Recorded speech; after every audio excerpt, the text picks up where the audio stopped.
Welcome to Wake Forest and welcome to the 2025 Hooding and Commencement Ceremony for the Wake Forest University Graduate School of Arts and Sciences. Thank you all for being here. A couple of things that I need to tell you before we get going. Please silence all cell phones and remain clear of the aisles as the academic procession begins. We also ask that you please remain seated during the procession in order to be inclusive of audience members for whom standing would be difficult. If you would like to access or share a digital long-form ceremony program that includes a complete listing of degree candidates, student awards, and recognitions, please follow the link located on the back of your ceremony card. And a reminder that there will be another ceremony shortly following ours, so we ask that you are mindful of our shared space in Wake Chapel and plan to meet your graduate at our reception in the green room of Ronaldo Hall at the other end of the Hearn Plaza following the conclusion of the ceremony.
Good afternoon, distinguished...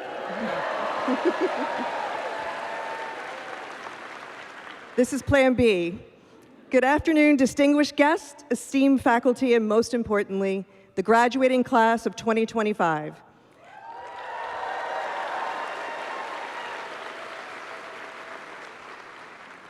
As I look across Wake Chapel, I see immense joy and pride on the faces of your faculty members, your friends, and your family who have gathered today to celebrate the culmination of your graduate degree journey.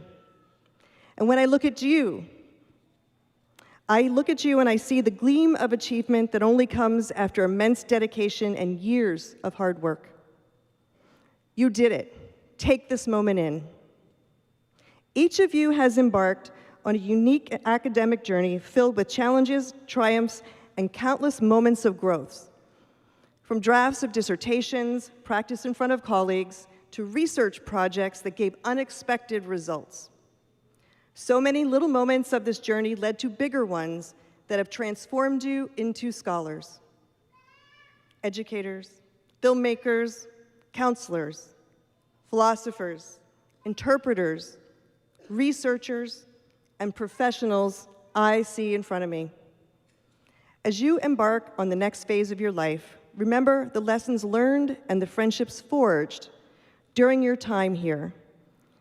Carry with you the same spirit of inquiry and the pursuit of excellence that defines every Wake Forester. In a world that continues to face complex challenges, your specialized knowledge, critical thinking skills, and compassionate leadership are needed now more than ever. The Wake Forest motto, Pro Humanitate, for humanity, isn't just words we say around campus. It's a calling that we hope has become embedded in your professional identity. Whether you pursue careers in academia, industry, public service, or entrepreneurship, you represent the values of this institution. Your research has expanded boundaries, your clinical skills have improved lives, your scholarship has deepened our collective understanding. When you hang your diploma in your office of the future, I hope it reminds you not only of your intellectual curiosity, resilience, and passion, which brought you to this milestone today, but also of the community that believes in your ability to transform knowledge into action that serves the greater good. The challenges of our time require exactly the kind of thoughtful, ethical leadership you've been prepared to provide. Now, it's my distinct pleasure to introduce someone who's been an incredible part of Wake Forest, Dr. Kevin High. Dr. High joined Wake Forest back in 1993, and today he serves as Vice Chief Academic Officer of Academic Learning Health System at Advocate Health. In that role, he's doing something truly fascinating. He's intentionally blurring the lines between clinical work and academics to accelerate the integration of research innovations into patient care to foster stronger connections between our academic and our healthcare system work. Before taking on this challenge, Dr. High spent 8.5 years as president of Atrium Health Wake Forest Baptist. During his leadership, Wake Forest Baptist grew from 3 hospitals to 6, expanded our provider team by more than 40%, and became a standout in value-based care. What I find most impressive about Dr. High is how he's combined both being a clinician and a scientist. He is nationally recognized for his work on infections and immunity in older adults. And he's had a passion for bringing geriatric expertise into internal medicine. He has also dedicated much of his work to helping the next generation succeed, creating 2 junior faculty development programs that have gained national recognition: the T. Franklin Williams Scholars Program and the Grants for Early Medical Surgical Specialists Transition to Aging Research Program.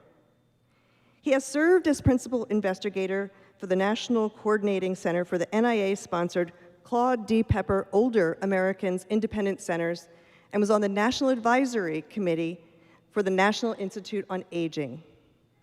Dr. High has also been a significant voice in his field, serving on editorial boards for major journals like Clinical Infectious Diseases and the Journal of the American Geriatrics Society, and helping to edit Hazard's Geriatric Medicine and Gerontology textbook. And when it comes to research, his prolific track record speaks for itself. More than 30 book chapters and 120 peer-reviewed articles in journals such as the New England Journal of Medicine. Please join me in giving a warm welcome to Dr. Kevin High. Thank you. Good, you're sitting down. That was the first thing I was going to say.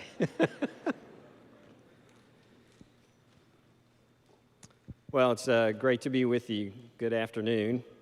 President Wente, Provost Gillespie, Dean Boulware, Dean Crassus, members of the faculty, parents, friends, and most importantly, students and soon-to-be graduates, thank you for this honor, and I'm humbled by the opportunity to speak to you on this great day. I promise to follow the advice of my good friend, Dr. Kathleen Wheatley, who is president of Atrium Health Wake Forest Baptist Medical Center. Be seen, be brief, and be gone. As you heard, I have been at Wake Forest for a long time. I actually was in your seat. I received a master's in epidemiology almost 30 years ago. In fact, the master's program is the reason I came to Wake Forest. I wanted to pursue what was, at the time, a new method of investigation in medicine called translational research. Everyone's heard that term now. But in the early 1990s, it was quite a novel concept. Nearly all medical research came in two flavors. First, there was epidemiologic studies in populations that explored associations and hypothesized pathophysiology and mechanisms of disease. It was a very powerful set of tools, allowing for stronger and more accurate inferences, but to really prove something, the general feeling was that you needed to create an animal model to mimic disease and test the hypothesis that epidemiology had generated. That was the second type of research, mechanistic studies done at the bench in cell cultures or animal models. Reductionist philosophy at the time meant that you had to control every minute detail and only vary exactly what you were studying, and that could only be done in such models in the lab. Of course, we were absolutely wrong. There were always innumerable factors we didn't control or even know about. There were always critical mechanisms that could only be studied in humans. But humans were considered too messy. In fact, my primary mentor at Yale, where I did my fellowship, told me, "You will never get NIH funding if you do that." But I liked messy. I liked people more than rats and mice or cell cultures. Translational research paradigms challenged the notion that humans were too messy for research, and it was gaining traction in the early 1990s. And I was deciding what to do after my fellowship. I noticed an editorial in Science that said there were 3 institutions training people in this new paradigm that really stood out: the London School of Hygiene, McMaster University in Hamilton, Ontario, and Wake Forest University.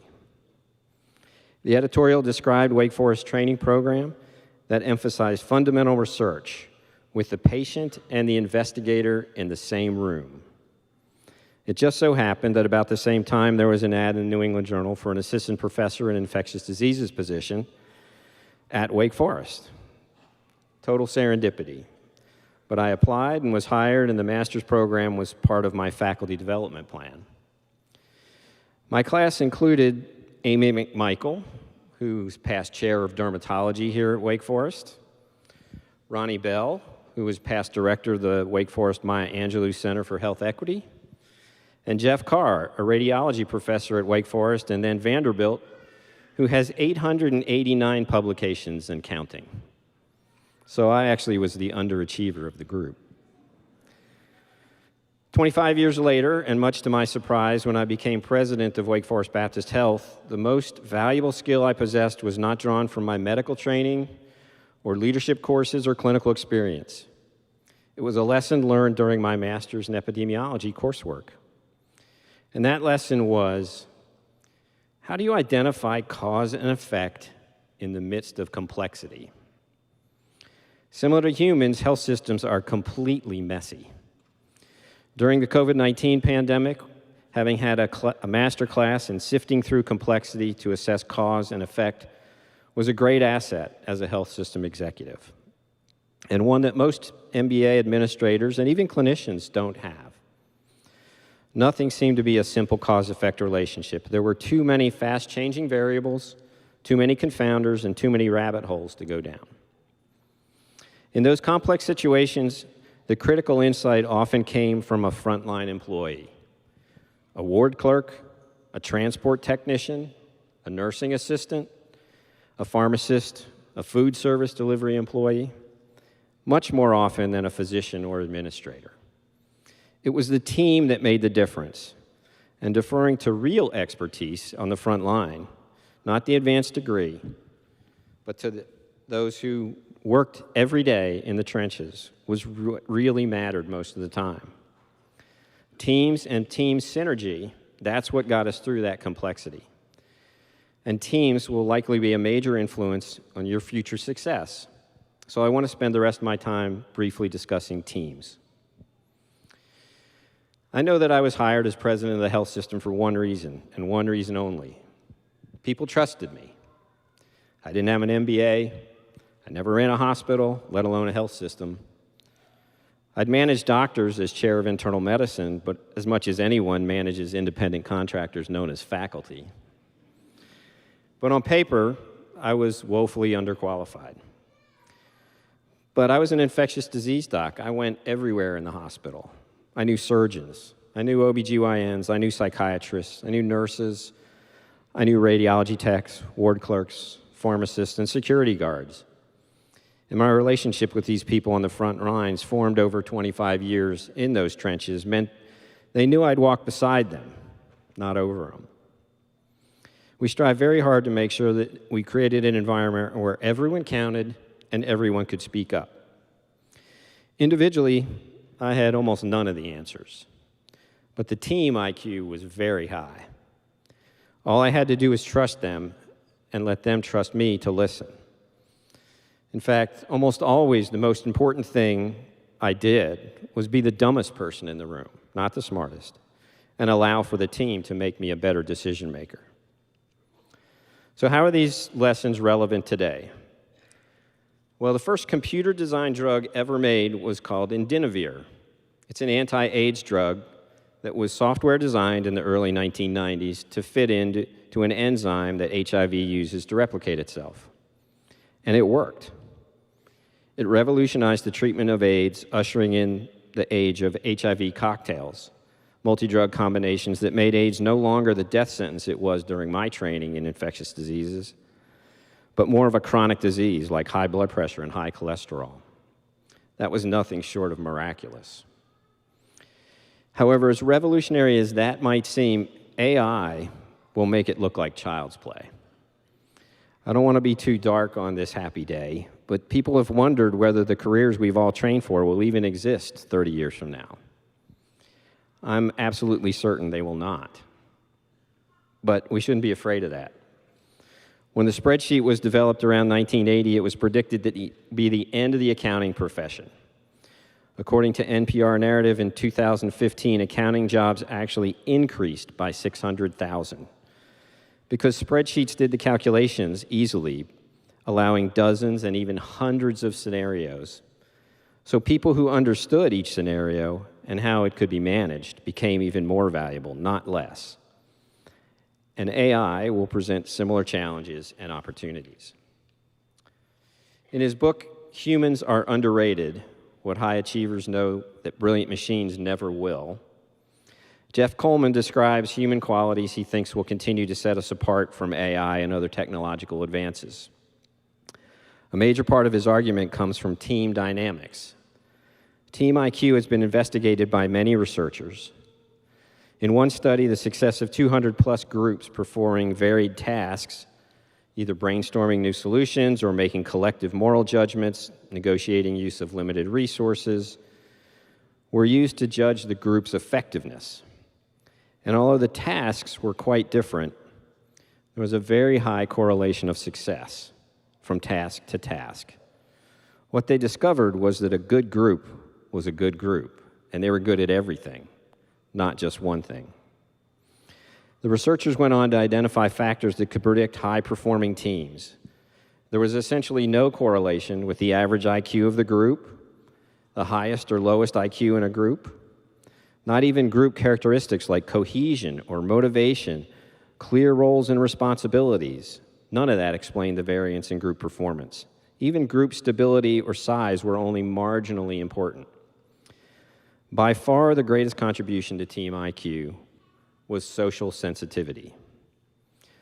Social sensitivity meant groups could read emotion and intent in the eyes, body language, or subtle tones of inflections in their colleagues. When that skill was present, people instinctively took turns. They affirmed other group members with brief expressions or phrases. They got points across quickly and listened to alternative views before making a decision. They generated a large number of ideas in short conversations, constantly alternating between listening and talking. Everyone contributed ideas and reactions, and they collectively succeeded. Other factors that correlate with group success include a range of experience, cultures, and points of view. Heterogeneous groups gather more facts before making decisions, make fewer errors while discussing evidence, and if errors do occur, they're more likely to be corrected during the deliberation. As AI advances, it may become aware of these interactions and more efficiently facilitate groups, thus further reducing the relevance of humans. Maybe, but Colvin argues in his book, this is not a technology issue, it's a relationship issue. Humans are hardwired to bond with other humans, to form relationships in order to achieve. Early humans on the plains of Africa had a huge advantage in a group. Protection from predators, including other humans. Finding food and shelter, getting resources, all were easier if you were in a group. Cooperative behavior working towards success of the group, not so subconsciously, actually supports your own individual success. There's even biology behind it. More endorphins are released in the brain when we work together for group success than when we achieve individual success. This giver's mentality, empathy, compassion, and emotional understanding are the ways humans form, exchange, improve, accept, and reject ideas. It's hard, if not impossible, to get that from AI, at least so far.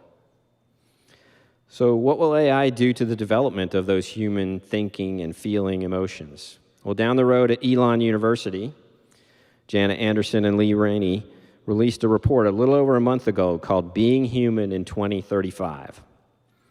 They surveyed 300 leaders in technology and AI, and over 60% of the respondents said they expect AI will change human capabilities in meaningful, fundamental, or revolutionary ways in just the next 10 years. In general, the respondents said these changes will be mostly negative, blunting 9 of 12 human traits evaluated, including social and emotional intelligence, the capacity and willingness to think deeply, cognitive and effective empathy, and the application of moral judgments. In addition to the broad themes, experts made some remarkable claims about how life might change in the next 10 years, and here are just 3 of those. First, the first multi-trillion-dollar corporation will employ no humans except those legally required executives and board, have no offices, own no property, and operate entirely through automated systems. Second prediction, proof of humanity will be required. We may find it hard to distinguish between artificial personalities and real ones. That may result in a search for reliable proof of humanity so that bots and humans can tell the difference. Or the third prediction, things will be smarter than we are. Instead of devising human-in-the-loop policies to prevent AI from running amok, we'll devise AI-in-the-loop policies to help very fallible humans learn, think, and create more effectively and safely. So, if human bonding and characteristics of emotional connection are what lead to human success, can we improve on those characteristics? Yes. Again, Colvin, in his book, Humans Are Underrated, provides substantial reference data on tactics to improve empathy and the ability to pick up social clues. Reading, especially reading fiction, is very effective. Changing the workplace to have a more casual water cooler type of interaction is also effective. And forcing yourself to talk with someone you perceive as fundamentally different exercises our human muscle.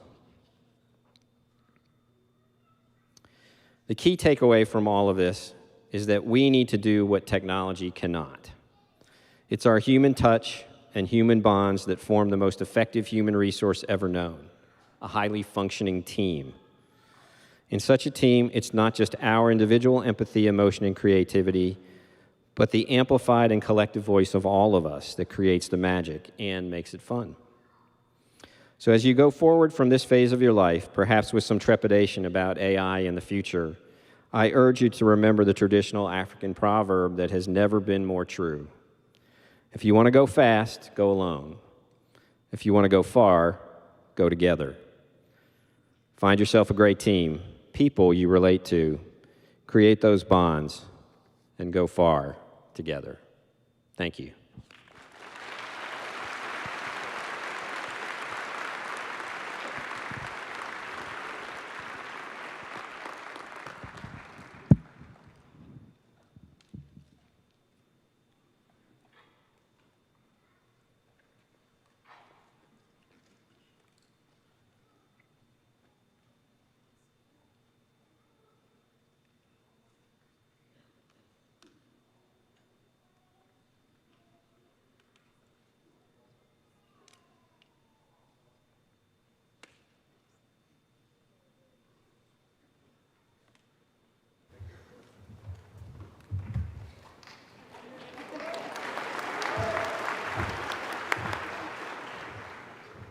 Let's see.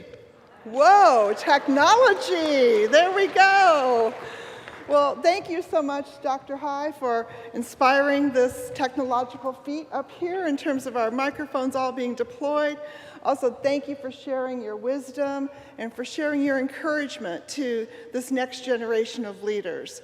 I think your leadership, your research, your teamwork are truly what shows so powerfully why I think universities and medical centers matter today and into the future.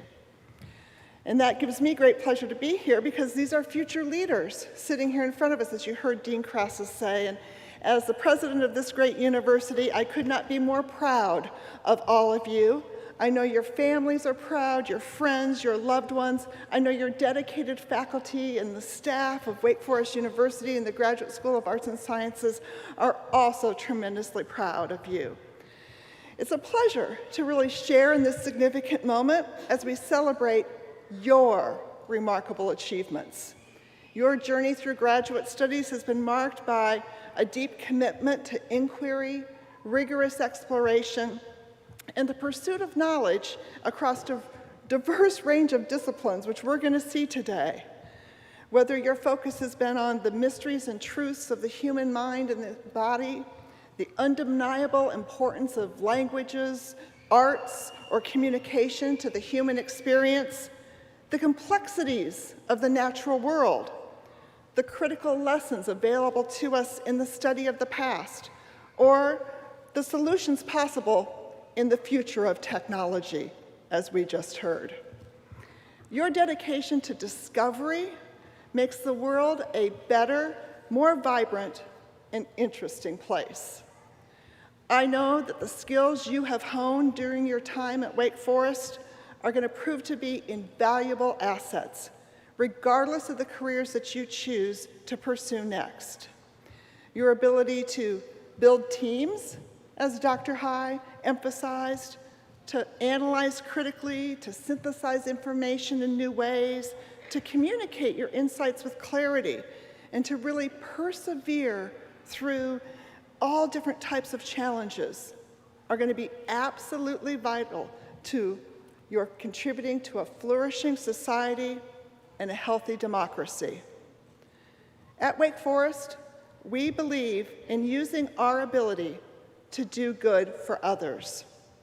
Your strong research skills and commitment to our university's motto, Pro Humanitate, make you uniquely qualified to be the leaders of character our world needs.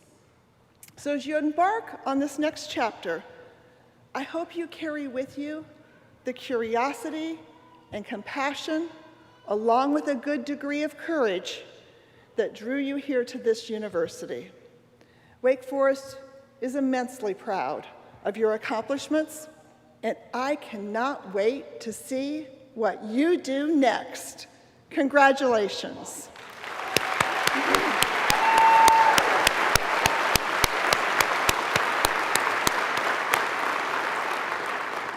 And I now ask Dean Crassus to present the candidates for the conferral of their degrees. That's right. We're going to take this book and go and read it.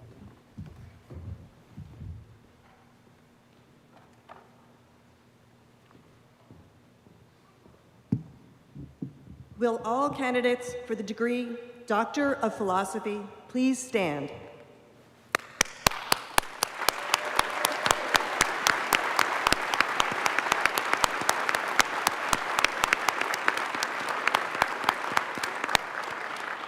President Wente, these candidates will have met all of the requirements for the degree Doctor of Philosophy, and it is with pleasure that I present them to you on behalf of the faculty of the Graduate School of Arts and Sciences for the conferral of their degree. By virtue of the authority granted to me by the Board of Trustees, and upon the recommendations of Dean Crassus and faculty of the Graduate School of Arts and Sciences, and upon successful completion of all degree requirements, I confer upon you the degree Doctor of Philosophy.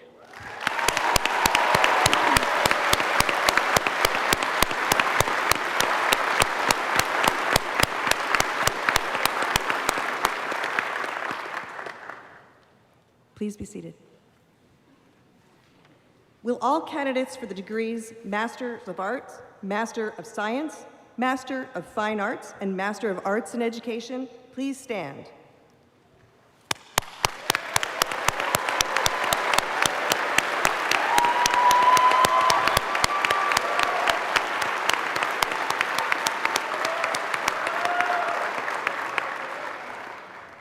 President Wente, these candidates will have met all of the requirements for these master's degrees, and it is with pleasure that I present them to you on behalf of the faculty of the Graduate School of Arts and Sciences for the conferral of their degree. By virtue of the authority granted to me by the Board of Trustees, and upon the recommendations of Dean Crassus and the faculty of the Graduate School of Arts and Sciences, and upon successful completion of all degree requirements, I confer upon you the degrees of Master of Arts, Master of Science, Master of Fine Arts, or Master of Arts in Education. Congratulations to you all.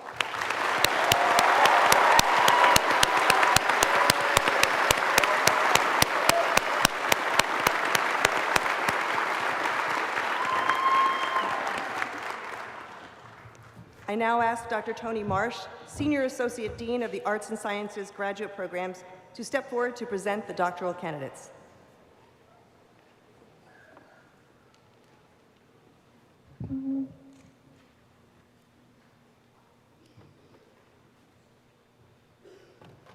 Will the Arts and Sciences candidates for the degree of Doctor of Philosophy please come forward?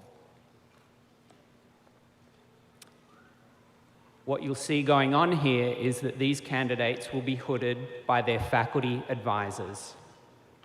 It's a big moment. but please withhold applause until all the candidates have been hooded.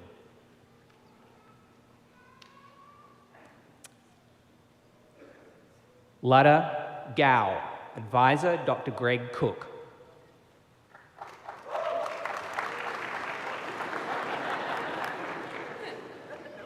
Please withhold applause until all the candidates have been... Oh, that's it, you got it.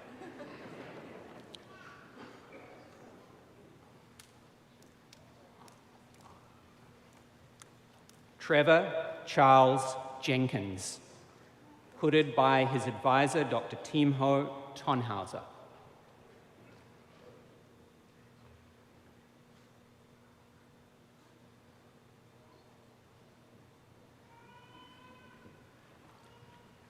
Ray Chen Lan, advisor, Dr. Amanda Jones.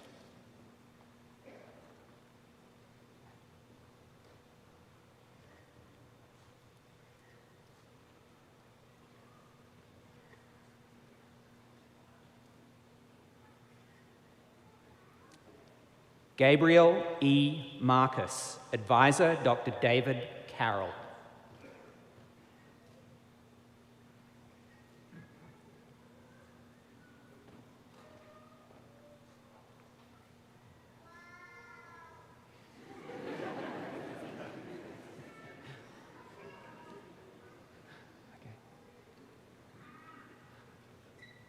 Ian M. Newsom, advisor, Dr. Paul Anderson.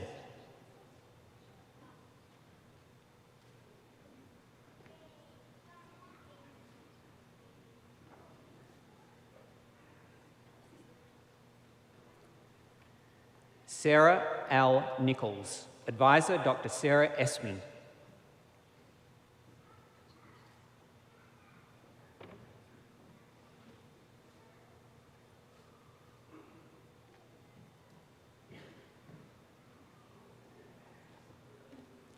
Ellen Iris Weinheimer, advisor, Dr. T. Michael Anderson.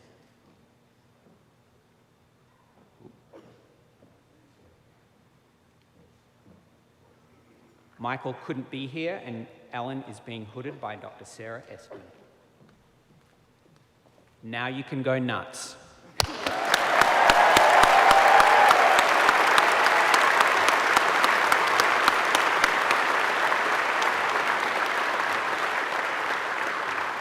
I now ask Dr. Jennifer Rogers, Associate Dean of Academic and Student Affairs, to come forward and present the Master of Arts candidates.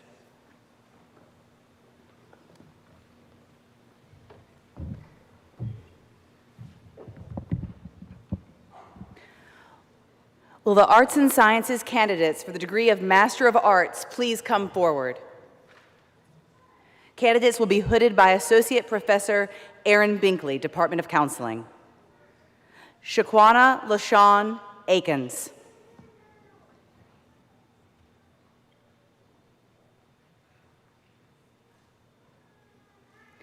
Chase Alston.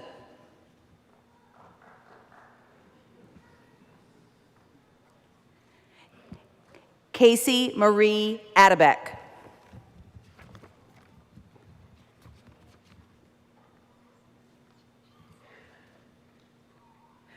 Justine Autry.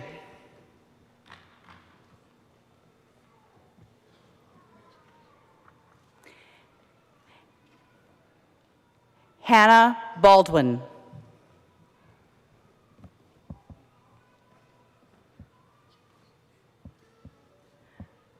Melody Barnum.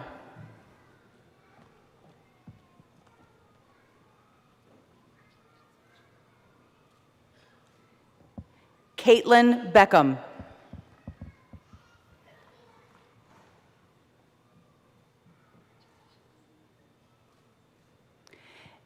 Emily Griffith Burke.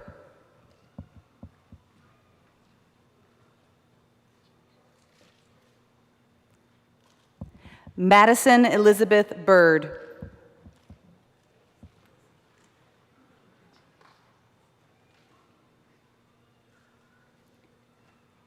Xiating Chu.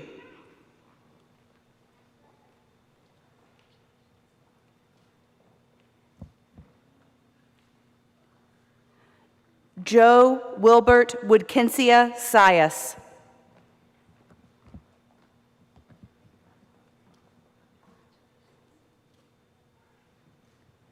Hannah Catherine Crawley.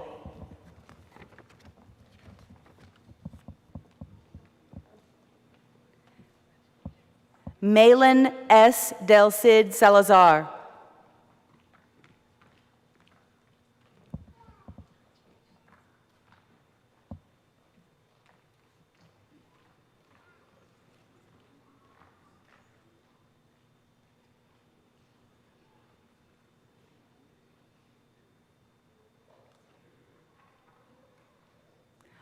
Sonam Detso.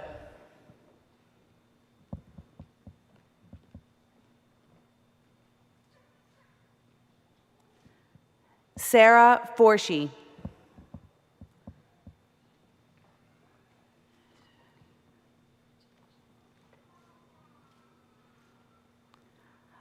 Asdiani Fraga.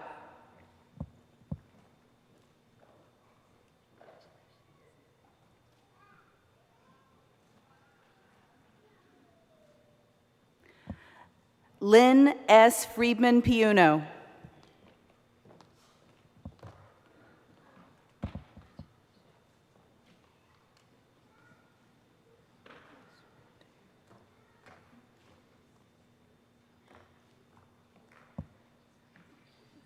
Saratu Hadia Garba.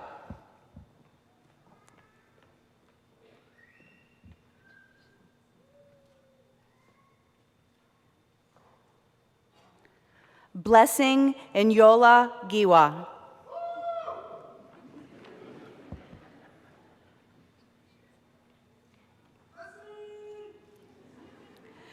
Rachel Noel Good.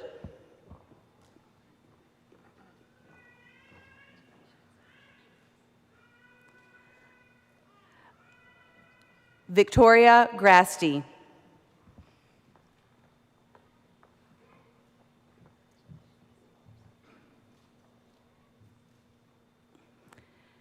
Janaya Ariana Griggs.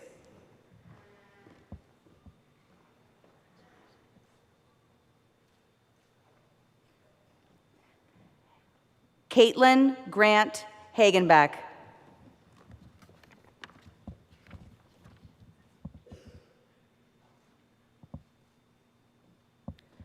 Jessica Hales.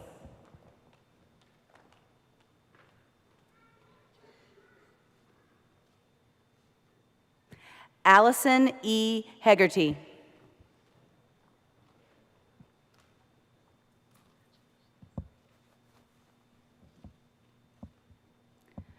Tony Lane Hines.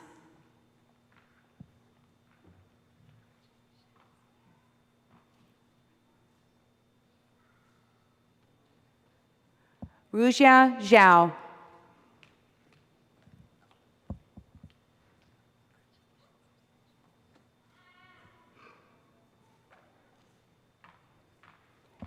Mary Catherine Johnson.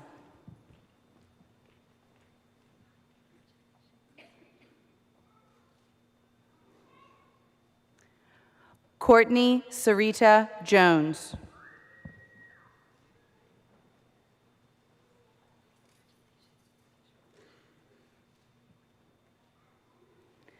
Kimberly Jones.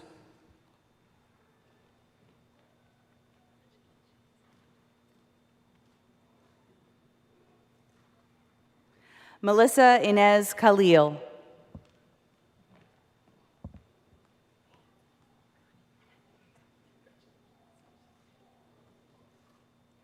Imani Zanae Kent.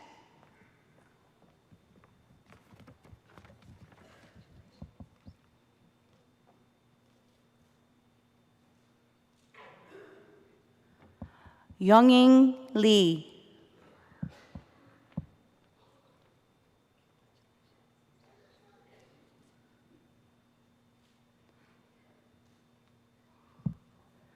Zhe Li.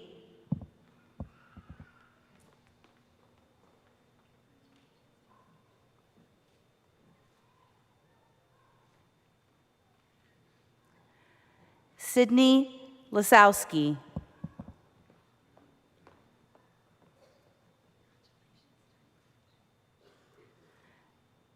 Melanie Mahabir.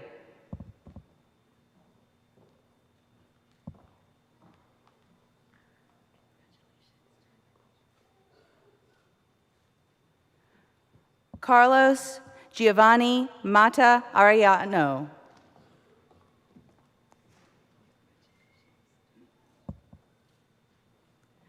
Kendall Morgan May.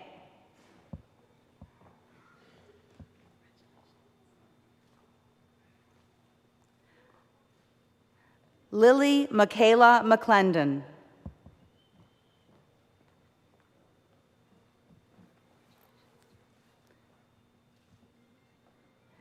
Nicholas Lath McDuffie.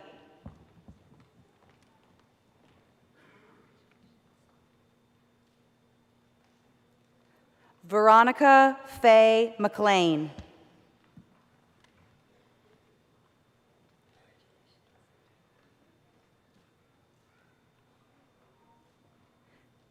Shelby Jamise Miles.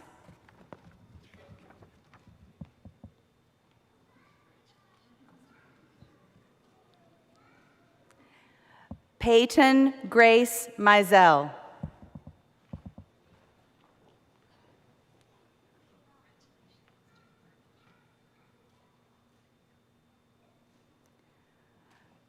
Hyunchun Ni.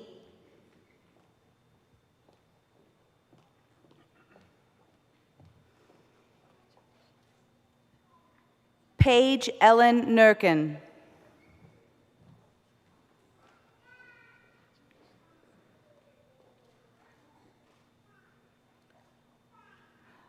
Olivia O'Clair.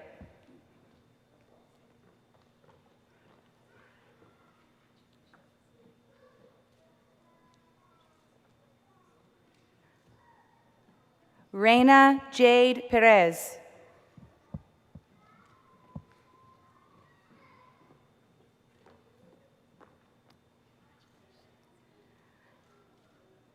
Gabrielle Pullman.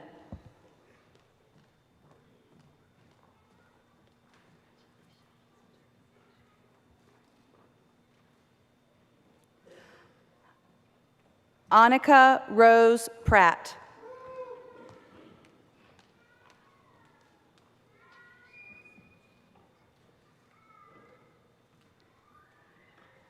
Grace Elizabeth Reynolds.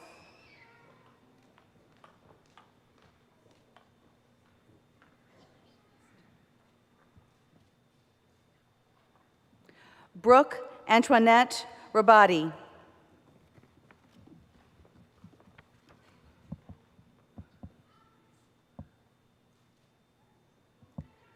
Rachel Rosen.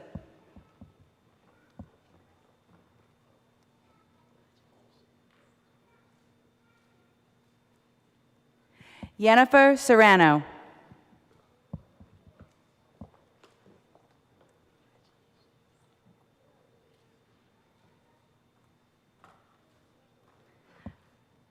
Miriam Schott.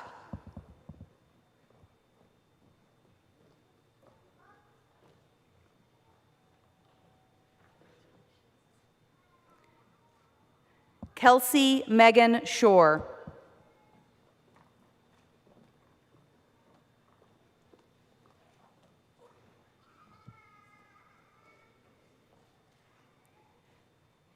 Kieran John Smith.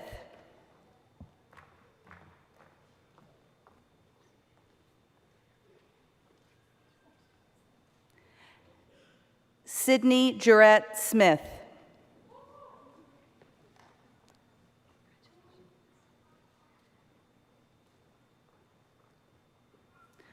Lotta Hannah Smorenberg.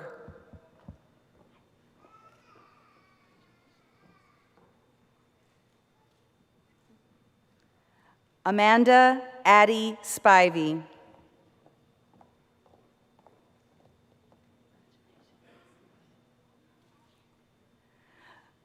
Quentin Emery Stokes Brown.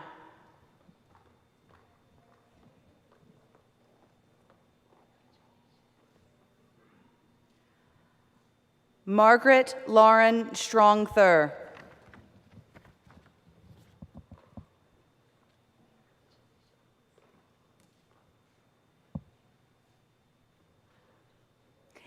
Erica Tello.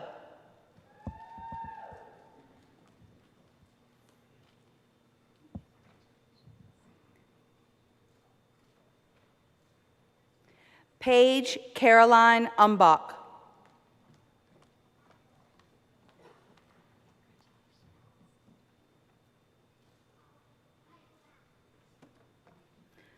Brian M. Van Vranken.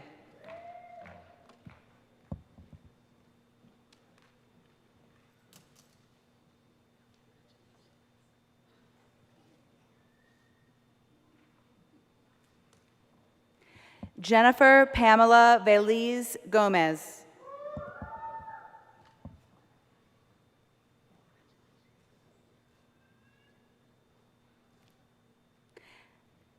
Allison Hill Ventura.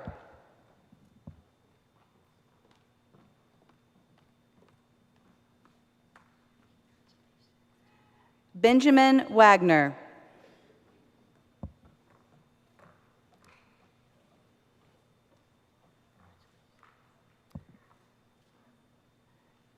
Dallas Reed Walton.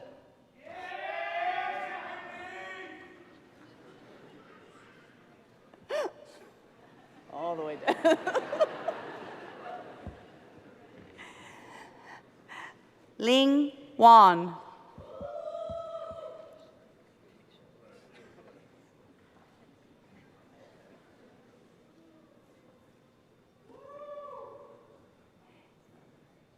Eton Wang.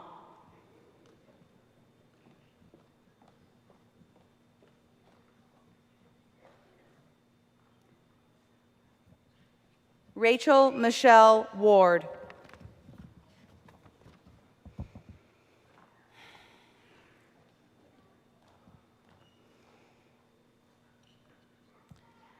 Catherine Wilson Washburn.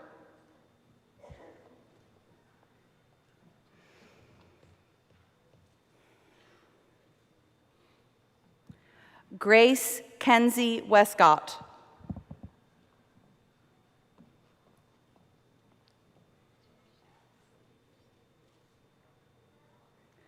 Mackenzie Ray Wiles.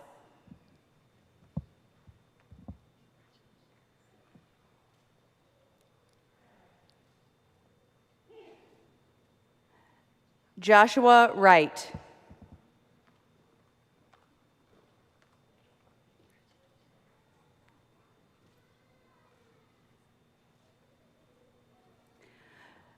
Yushin Xia.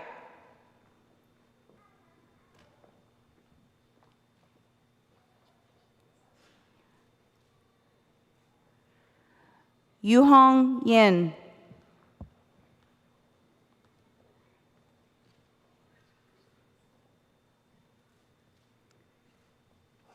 Lynn Sapfa.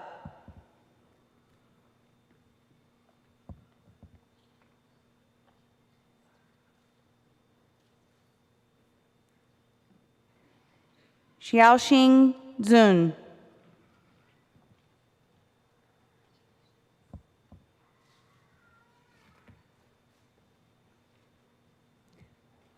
Please now join me in congratulating our Master of Arts graduates.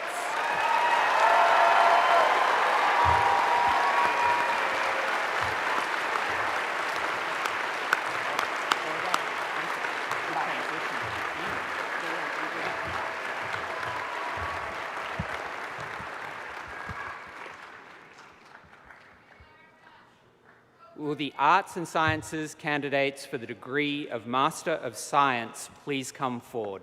These candidates will be hooded by Dr. Jeremy Rouse, Program Director and Professor in the Department of Mathematics. Della Apalu.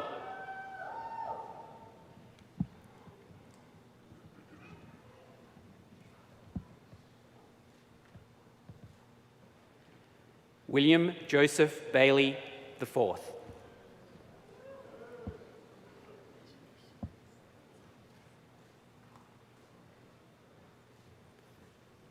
Kelly Biancardini Gomes Babato.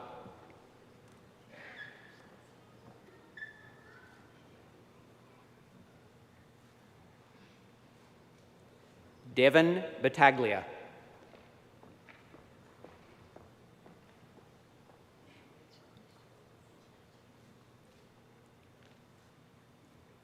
Lila Board.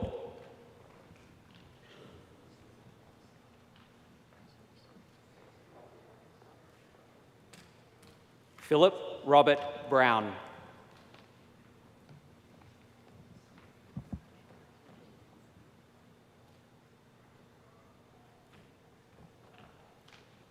Gabriel Cantwell.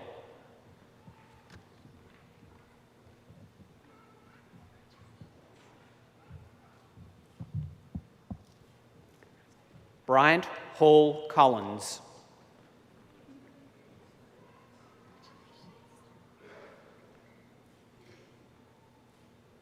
Maya Davis.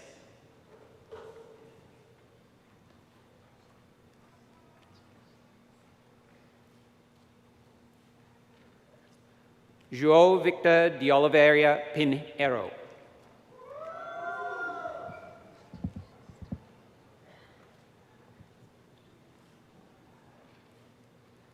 Lauren Nicole Dinkler.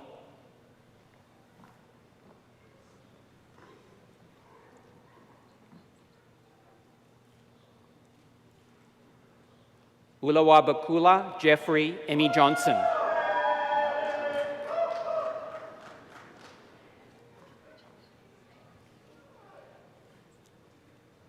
Noah Fagler.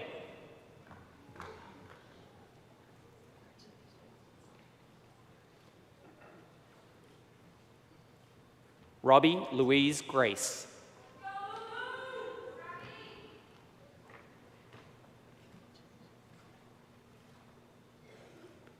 Nicholas Bond Judd.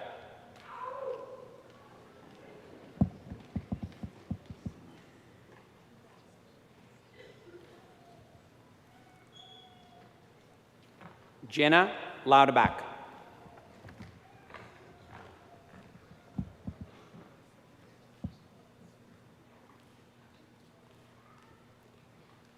Tara Locks.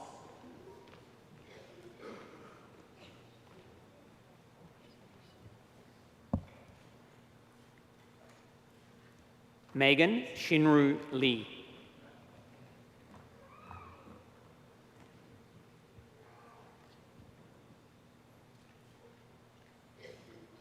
Ken Liao.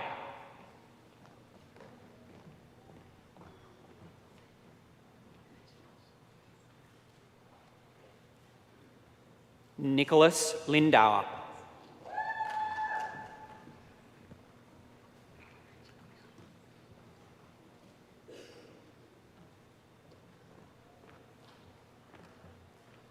Yenru Liao.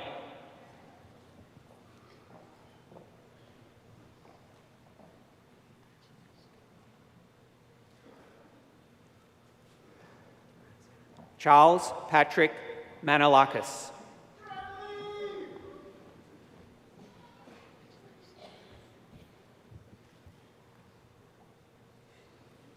Haley Elizabeth Maxwell.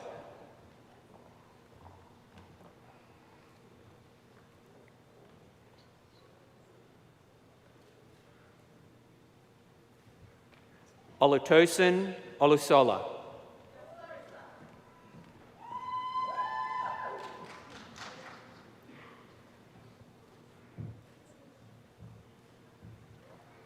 Isaac Soa Badu.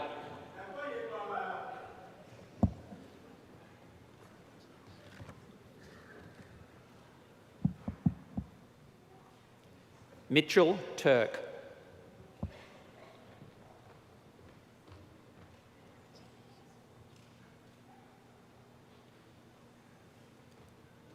Nathan Paul Whitener.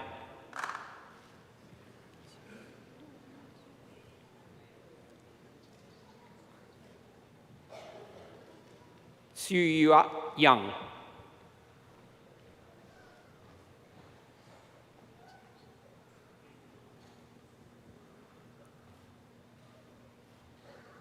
Sarah Zak-Rzuski.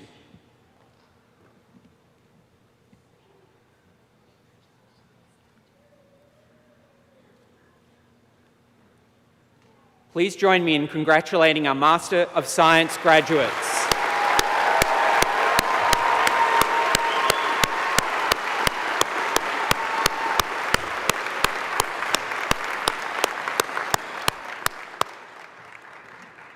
Will the Arts and Sciences candidates for the degree of Master of Fine Arts please come forward?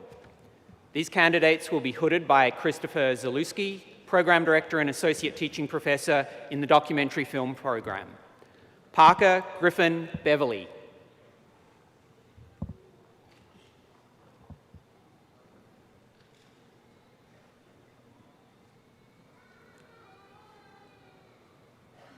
Meredith Elise Hum.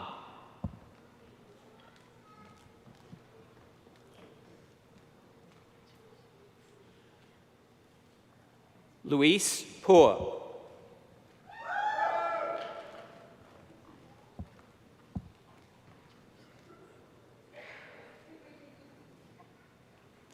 Austin Grant Price.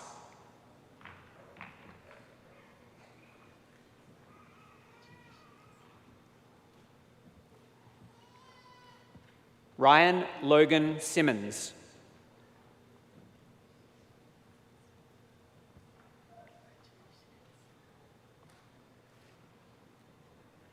Kiru Zhang.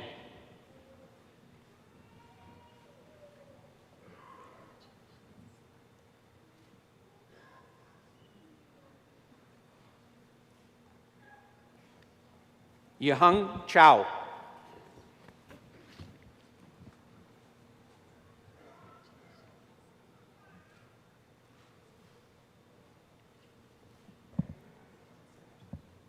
Please join me in congratulating our Master of Fine Arts graduates.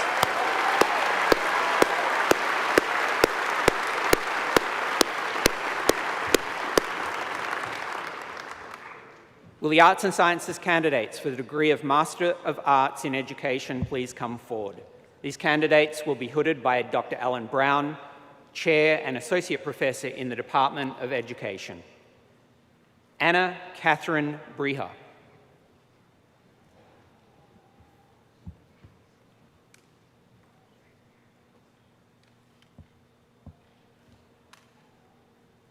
Emerson Adams Crichton.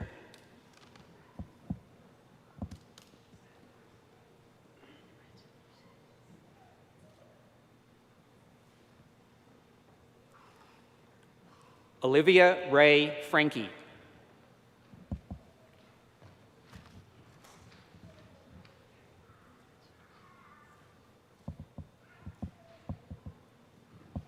Kevin David Powell.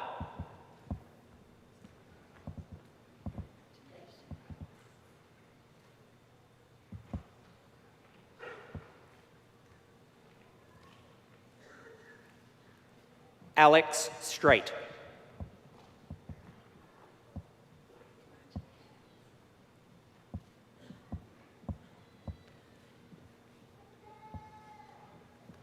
Alex Walraven.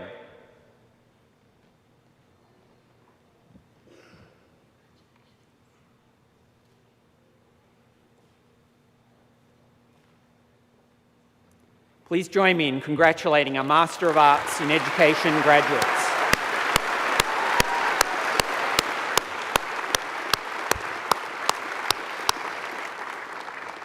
I now ask Dr.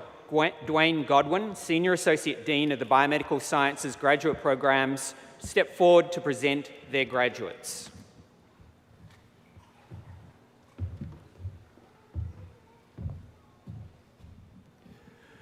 Will the candidates for the Biomedical Sciences Doctor of Philosophy please come forward? Our candidates will be hooded by their faculty advisors. We ask that you please withhold applause until the candidates have been hooded.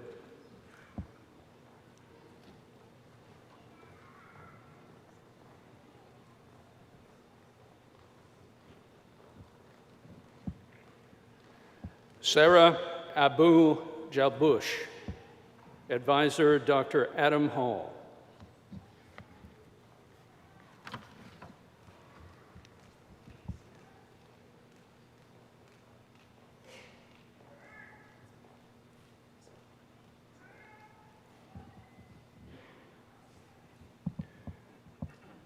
Aya Jamal Abusheika.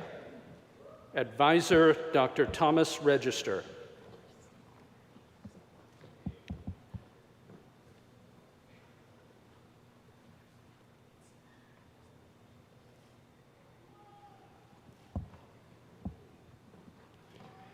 Chad Allen Arledge.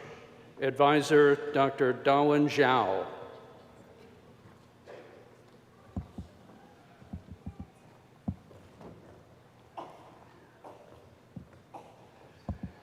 Samuel Carmichael.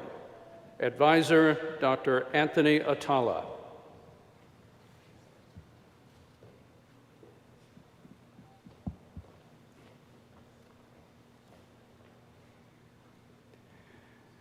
Kanisha Yvonne Jules Clear.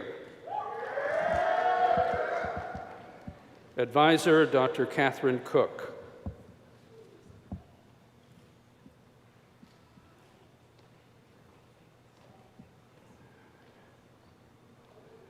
Kali Florence Crofts. Advisor, Dr. Martha Alexander Miller.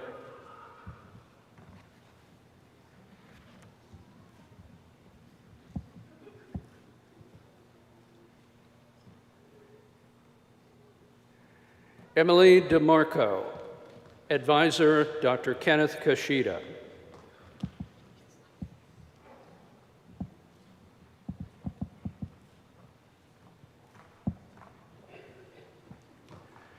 Dorothea Anna Erksleben. Advisor, Dr. Adam Hall.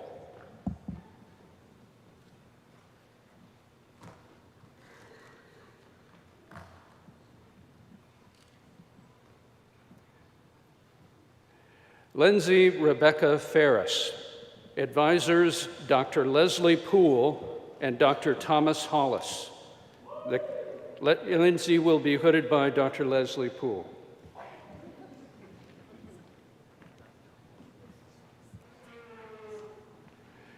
Mackenzie Catherine Fitzpatrick. Advisor, Dr. Leah Solberg Woods.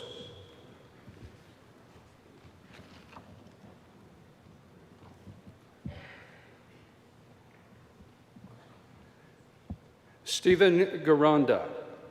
Advisor, Dr. Jeff Weiner. The candidate will be hooded by Dr. Eric Brady.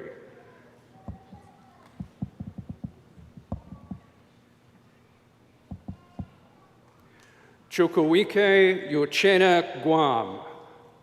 Advisor, Dr. Zhu Ma.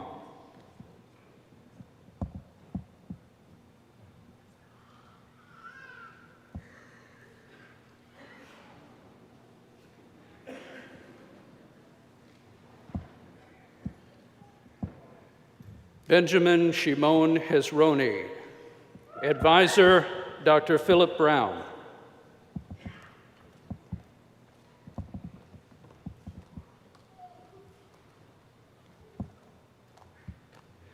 Ty Davis Holcomb. Advisor, Dr. Jillian Urban.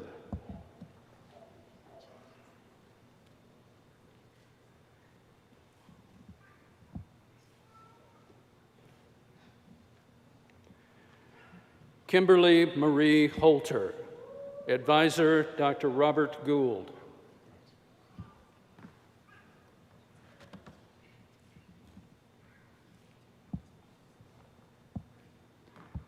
Erin Kathleen Hughes. Advisors, Dr. Alyn Howlett and Dr. Todd Lothar.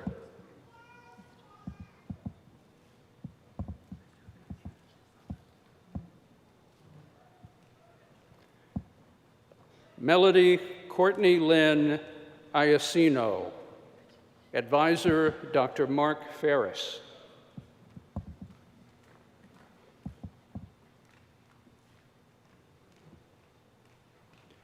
Alan Maradkan Johansson. Advisor, Dr. Boris Pash. The candidate will be hooded by Dr. Eric Brady.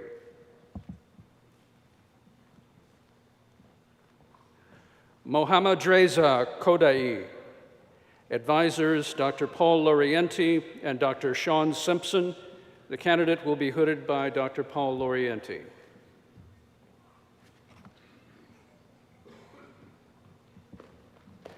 Caroline Elise Kaczynski.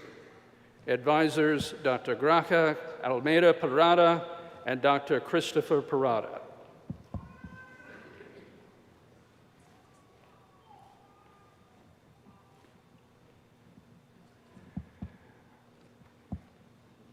Bradford Mitchell Coleman. Advisor, Dr. Christopher Parada.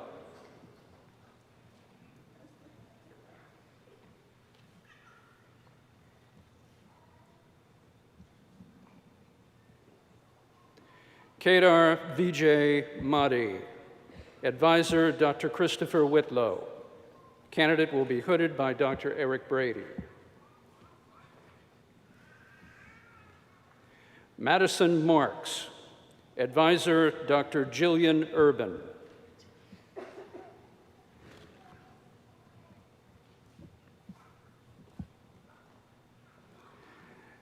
Callum Thomas McGrath. Advisor, Dr. Boris Pash.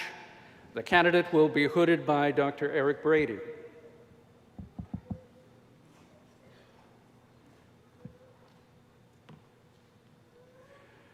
Charles Chidi Okechukwu. Advisors, Dr. William Geminer.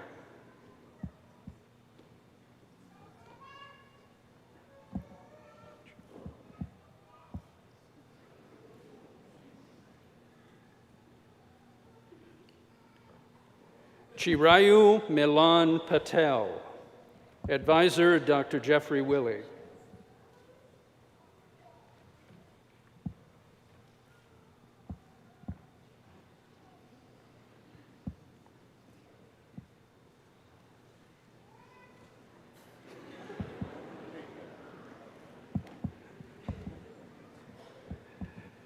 Adrian Pater. Advisor, Dr. Keith Gagnon.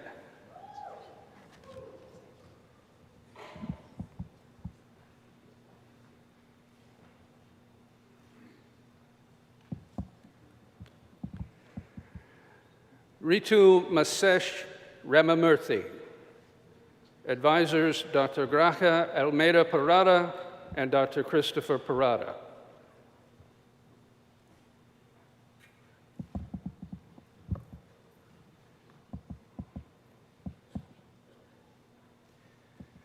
Mary Elizabeth Seramur. Advisors, Dr. Chia Chi Kwang Ki and Dr. Leah Solberg Woods.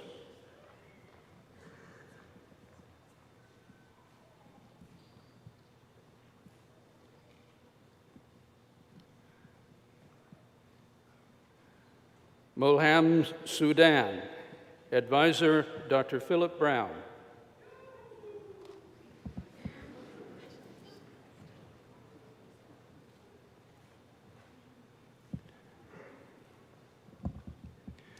Ziyu Su. Advisor, Dr. Metin Gurkin and Dr. Khalid Khan Niazi. The candidate will be hooded by Dr. Metin Gurkin.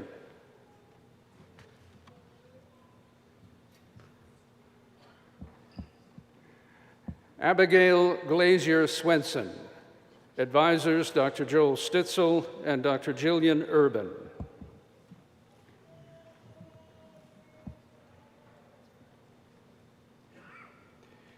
Ian David Wadsworth. Advisor, Dr. Adam Hall.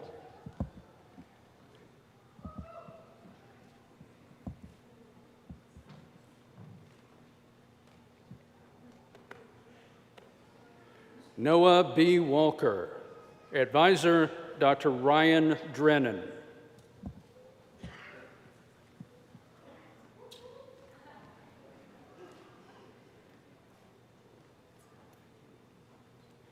Yuizhu Wang. Advisor, Dr. Fei Jing.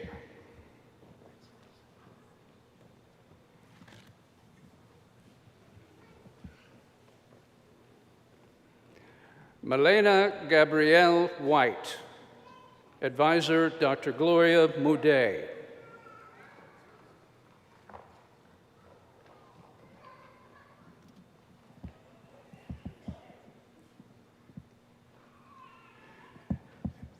Kelly Wilson. Advisor, Dr. Anthony Atala and Dr. Shai Soker. The candidate will be hooded by Dr. Anthony Atala.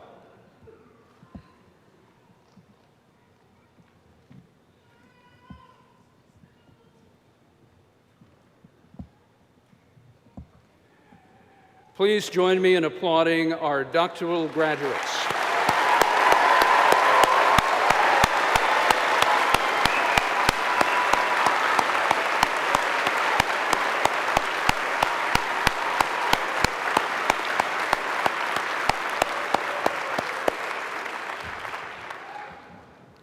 That's a lot of hard work right there.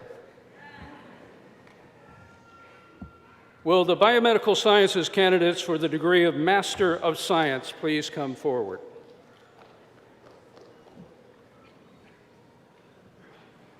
The candidates will be hooded by Dr. Timothy Howard, Professor of Biochemistry and Program Director of the Molecular Genetics and Genomics PhD program and the Biomedical Research Master's program.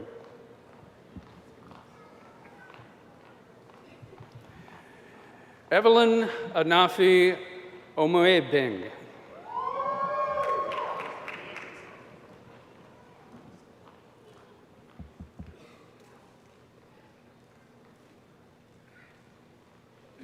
Allison Barr.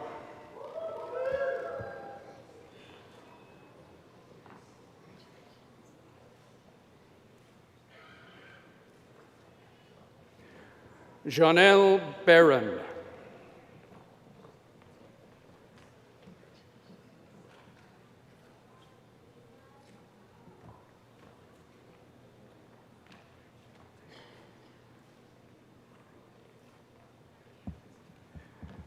Erin Lynn Boyd.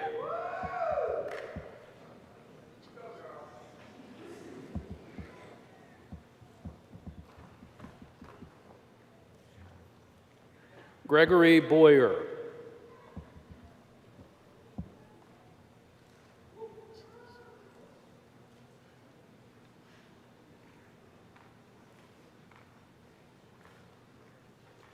Megan Norris Bradley.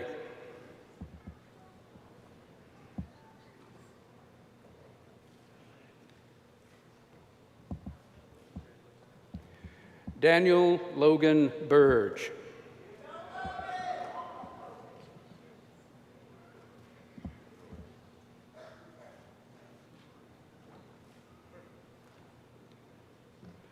Arizbeth Camarillo Reyes.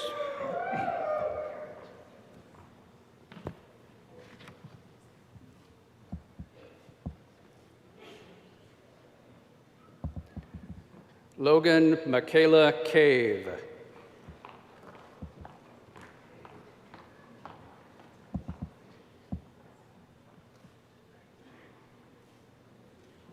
Abigail Chalfont.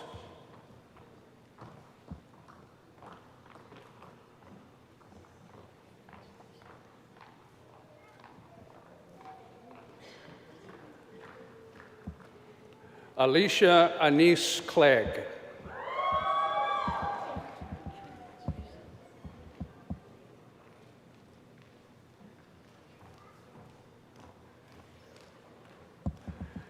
Asiel Cortez.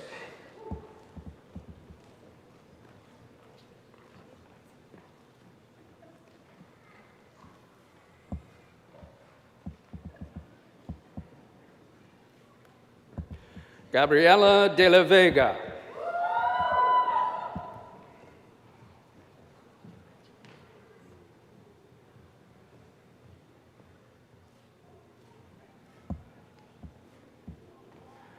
Zhu Xiao Feng.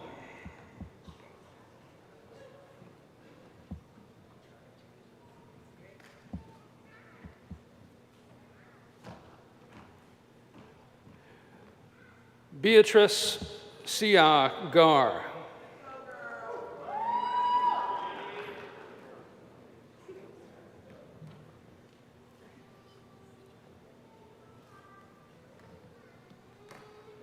Collins Bebe Awu.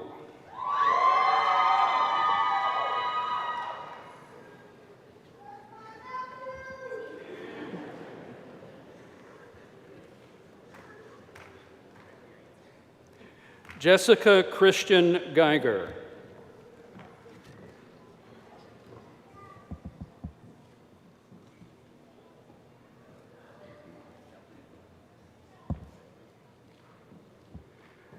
Shannon Green.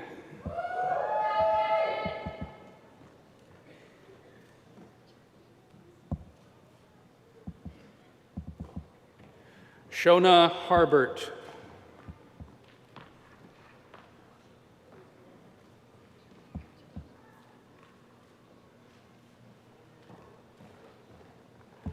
Carl Hayes, Jr.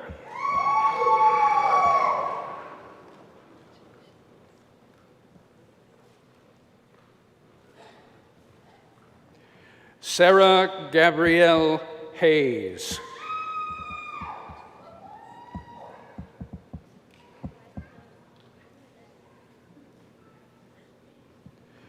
Montgomery Elizabeth Hedgecock.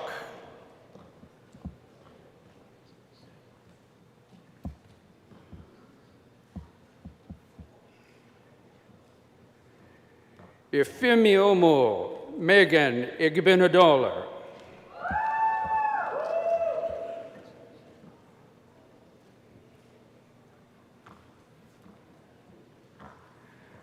Chika Ada Iwuji.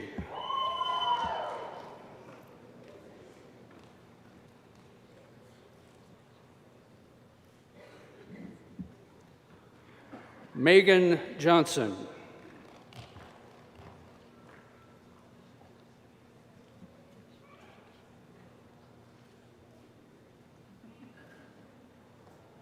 Lauren Kilgore.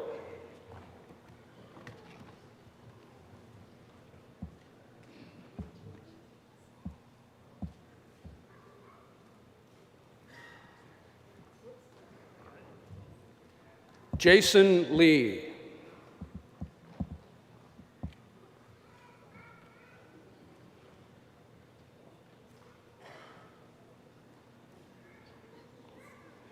Siowon Lee.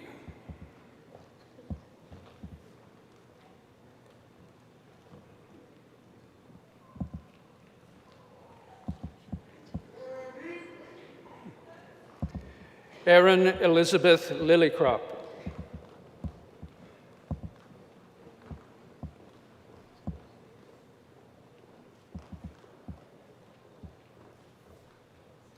Rachel Logan.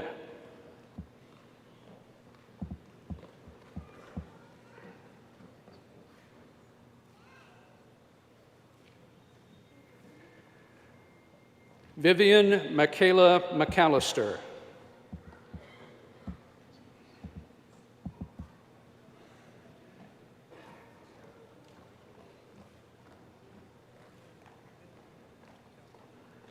Erin Marie McChesney.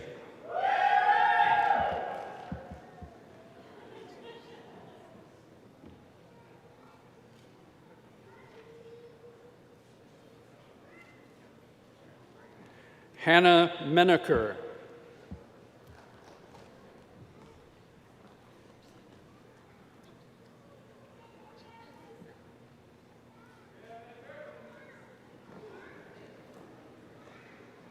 Brianka Hassan Moore.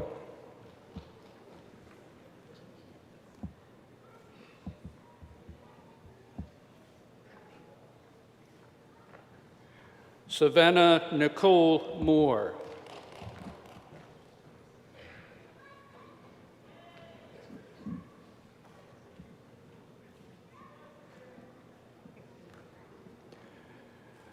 Tyler Maxfield Parrish.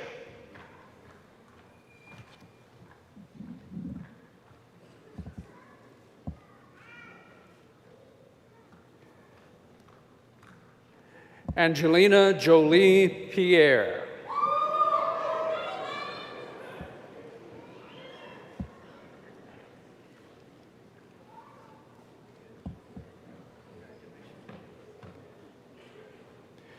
Catherine Isabel Kioros.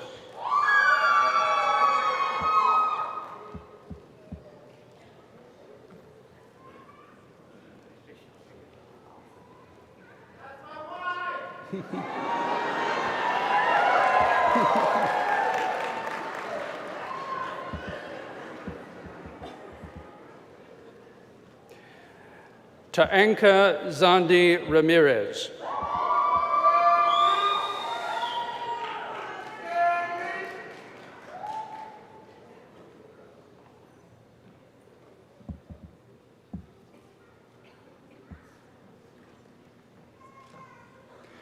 Alexis Renee Roberts.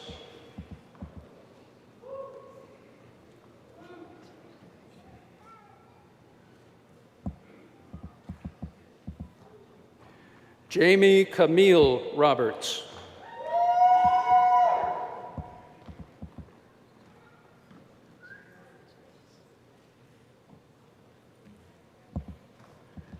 Brianna Nicole Robertson.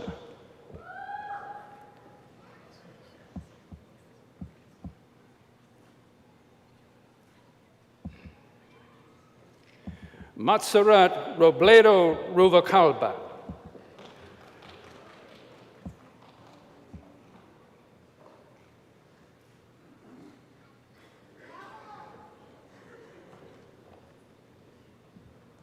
Eleanor V. Rudasi.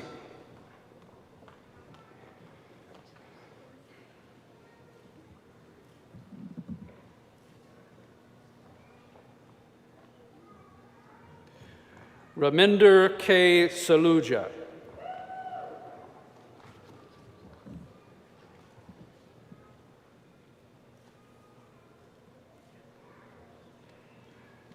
Brooke Sanders.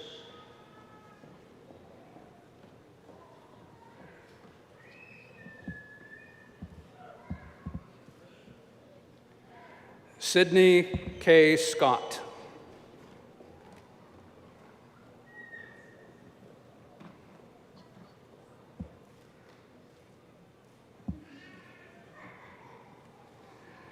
Sachdeep Singh.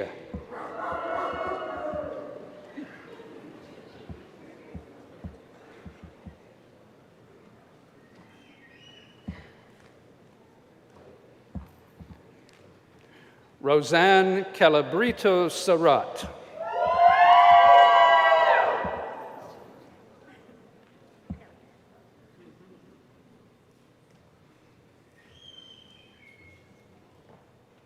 Holland Tapp.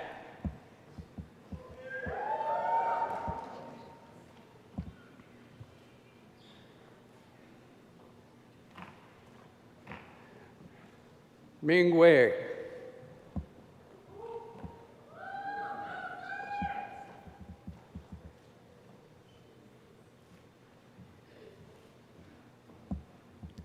India R. Wood.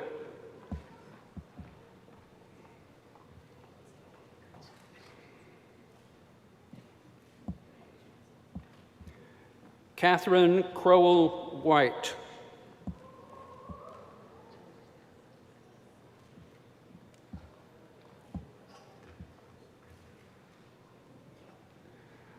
Jayla Anisha Young.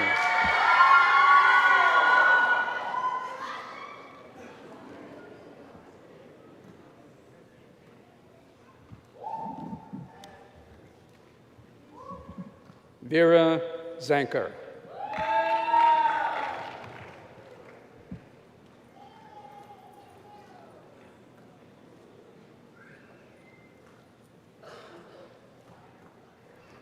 Ladies and gentlemen, please join me in celebrating our Master of Science graduates.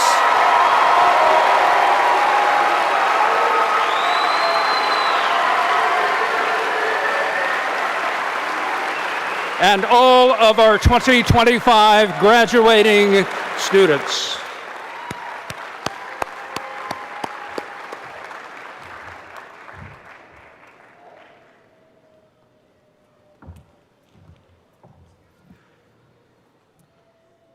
As we conclude today's ceremony, I have one last charge to you, graduates. Today marks not an endpoint, but a transition from being students at Wake Forest to becoming ambassadors of its values in the wider world. The knowledge you've gained here isn't meant to be hoarded but shared. Your talents aren't meant to be hidden but expressed in service to others. Remember that the greatest measure of your success won't be found in titles or accolades, but in the positive difference you make in your communities and your professions. As you leave Waite Chapel today, know that you carry with you not just a diploma, but the collective hopes of your mentors, the shared wisdom of countless scholarly generations before you, and the enduring spirit of Wake Forest University.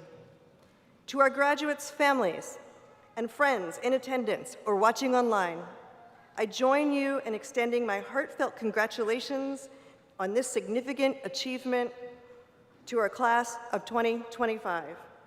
For those in Waite Chapel, please remain seated during the closing procession of faculty and graduates. Graduates, we invite you to meet your family and friends around the quad in order to leave the chapel stairs open while everyone exits. Immediately following this ceremony, please join us in the green room of Renolda Hall for a reception in honor of our graduates. Congratulations, class of 2025. Now go forth to the world and do what it means to live pro humanitate.